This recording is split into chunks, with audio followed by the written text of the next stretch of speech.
This is all battery operated. It came with 4 AAA batteries. Each of these use 2. I turn it on like this.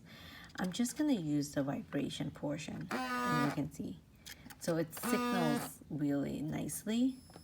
This is the shock one. This is the alarm one. So you can see it's like really responsive. Turn it off. And this is how you replace. It will be more secure when you install these little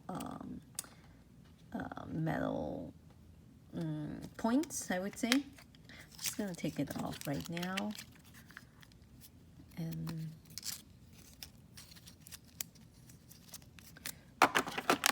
really cute box. Comes with 4 batteries. You can test it out.